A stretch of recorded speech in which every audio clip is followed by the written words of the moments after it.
Ultimately এখানে ইসলাম অথবা Islamist একটা বড় ধরনের স্টেক হোল্ডার এখানে অথবা কি ডিনাই করার কোনো সুযোগ শহীদ হয়েছে শুধু কওমি মাদ্রাসার ছাত্র শহীদ হয়েছে ৭০ এর অধিক আন্দোলনে ছিলাম এবং আমি ছাত্রলীগের কোপ খেয়েছি, আমার পিঠে এখনো দাগ আছে।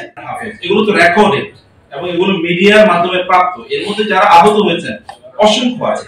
আর আমরা যদি বলি ধরুন এই যে একটা আন্দোলন দানা বেঁধেছে ছাত্রদেরকে কেন্দ্র করে, এখানে তো সাধারণ মানুষের অংশগ্রহণ। সাধারণ মানুষরা কেন এত বিক্ষুব্ধ ছিল? কেবল কি এখানে অপশাসন ছিল তার কারণে? এখানে কি ইসলামের উপর এত আগ্রাসন হয় না? গত 16 বছর জুড়ে সবচেয়ে বেশি নিপীড়িত হচ্ছেন কারা? আলেম সমাজ, মাদ্রাসার ছাত্ররা অথবা দিন যারা প্র্যাকটিস করেন তারা। একেবারে সেনাবাহিনী থেকে শুরু করে সর্বত্র জায়গায়, শিক্ষক বিশ্ববিদ্যালয় পর্যন্ত, স্কুল কলেজগুলো পর্যন্ত প্রত্যেকটা জায়গায়। অতএব তারা যেহেতু নিপীড়িত হয়েছে, নির্যাতিত হয়েছেন, একটা ক্ষোভ ইসলামের উপর এত আঘাত আসার কারণে মানুষের ক্ষোভ তৈরি হয়েছে। এই ক্ষোভেরও কিন্তু একটা বহিঃপ্রকাশ ছিল। আলটিমেটলি এখানে ইসলাম অথবা ইসলামিস্ট একটা বড় ধরনের স্টেক হোল্ডার, অথবা এটাকে ডিনাই করার কোনো সুযোগ নাই। আমরা 24 যোদ্ধা এই শিরোনামে প্রচুর ইন্টারভিউ কালেক্ট করেছি। যেসব ইন্টারভিউ কালেক্ট করেছি আমরা অধিকাংশ মানুষকে জিজ্ঞাসা করেছিলাম যে ভাই আপনি আসলে আন্দোলনে কেন গিয়েছিলেন। আমরা উত্তর পেয়েছি বেশিরভাগ ক্ষেত্রেই যে খুনি হাসিনাকে সরানোর জন্য, মানুষ যেন কথা বলতে পারে সেটার জন্য।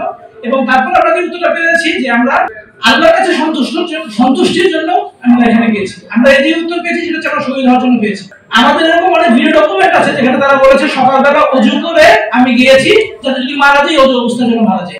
আমি ব্যক্তিগতভাবে আমি আসলে এই জন্য গিয়েছিলাম যে ভারতের দাসত্ব থেকে যেন আমরা মুক্তি পেতে পারি এবং আমরা যেন শুদ্ধ আমাদের মুসলিমদের দাবি শোনা হয়, কথা শোনা যায়, এরকম একটা জায়গায় যেতে পারি। তো যে জিনিস নিয়ে আমাদেরকে হাসিনা সরকারের আগে আমলেও আন্দোলন করা লাগলো, একই আন্দোলন আমাদেরকে এখনো করা লাগছে। আপনারা জানা থাকার কথা যে এই পর্যন্ত ইসলামপন্থী আমরা যে তালিকা করেছি শুধু মাদ্রাসার ছাত্র, জামাত ইসলামের কথা বলতে পারি, ইসলামী আন্দোলনের কথা বলতে পারি, আমাদের অরাজনৈতিক সংগঠন হেফাজতে ইসলামের কথা বলতে পারি।